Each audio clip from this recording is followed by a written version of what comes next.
The Holy Book, Sefer Hayashar, Episode 57. The Torah, Chapter 1 writes, "In the morning a man must act strong as a lion to arise to the service of his Creator. He should also try to wash his hands by his bedside, pouring the water specifically over a vessel to remove the filth and the impure spirits from his hands, as is explained in the Musar literature. In any event, he must not walk 4 cubits without washing hands." It is implied in the Zohar, Parshas Ve'eschanan 260a, that the hosts of heaven look forward to the moment that a Jew will rise from his bed to engage in study and prayer. The proof to this is that when he does so, a proclamation goes forth saying, "Behold, bless Hashem, all servants of Hashem, who stand in the house of Hashem at night." Tehillim 134.1. Then, when he has risen and gone to the synagogue to beseech his master, they proclaim, "And I will grant you movement among these standing ones." Zechariah 3.7. All this is true, however, only if he prays with devotion, pouring out his supplications like a beggar, just as our teacher Moshe did when he said, "And I pleaded with Hashem," etc. Devarim 3.23. When a person prays, his eyes should be closed and directed downwards, while his heart is directed upwards. Yevamos 105b.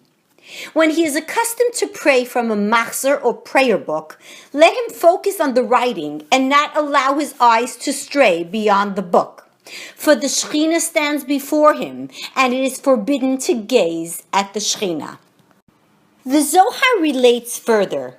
It is stated in the book of Rav Humna the Elder that one who opens his eyes while praying and who fails to lower his eyes to the ground causes the angel of death to come to him prior to his death.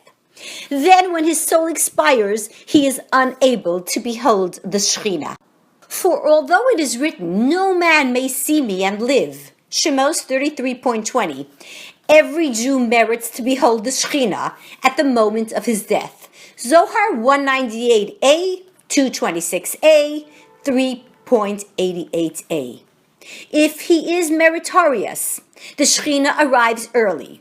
This is a good sign, for then he knows that his soul will depart easily and peacefully without suffering. But if he lacks merit, the Shekhinah does not arrive early. Consequently, he endures great suffering as the soul separates from him until at last Hashem has mercy upon him and shines a little of the Shekhinah's light upon him so that it can depart. Nevertheless, this only happens after he has already endured terrible suffering. It is as if he were being slaughtered with a blemished knife. Meanwhile, his intestines also convulse.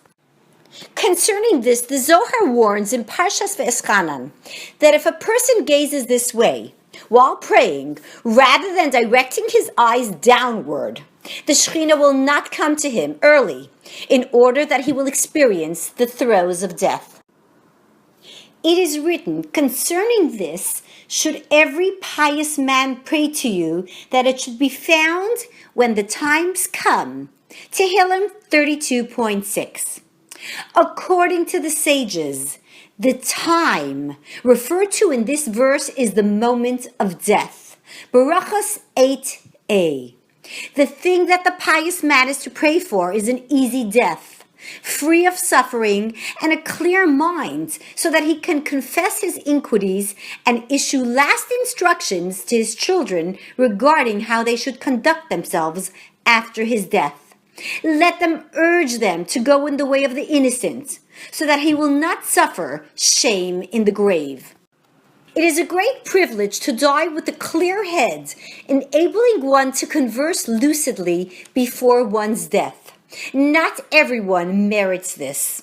While a person is still healthy, let him pray that the Shekhinah will come to him early enough to save him from a sudden or bizarre death, or from an extraordinary suffering.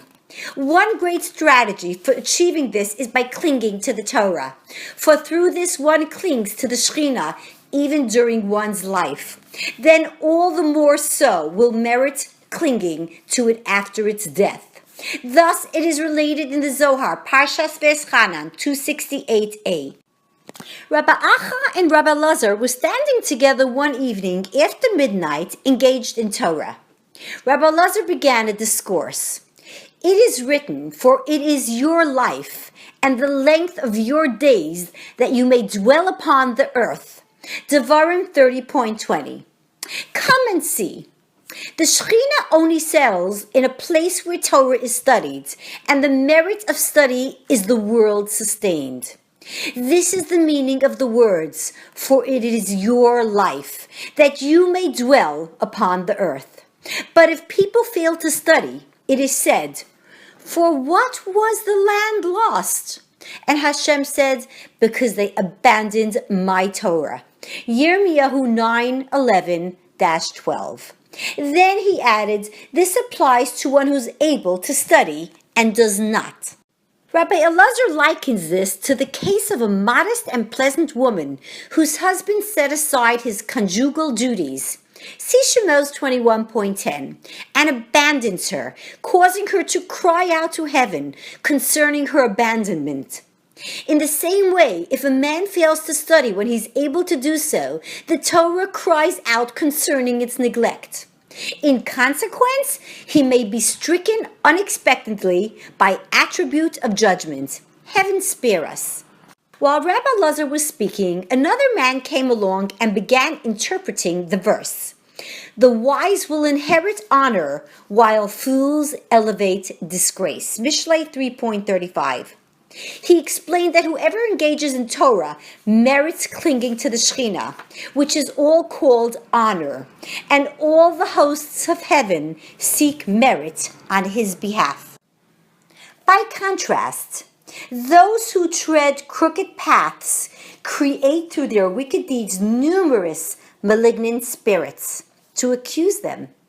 Thus, the verse teaches that fools, for example, the wicked elevate disgrace. That is, they elevate these malignant spirits, which are called disgrace, because they accuse a person until judgment befalls him. Therefore, let every man be sure to set aside fixed times for study, so that the Shekhinah will enter his home and shower him with blessings. Amen.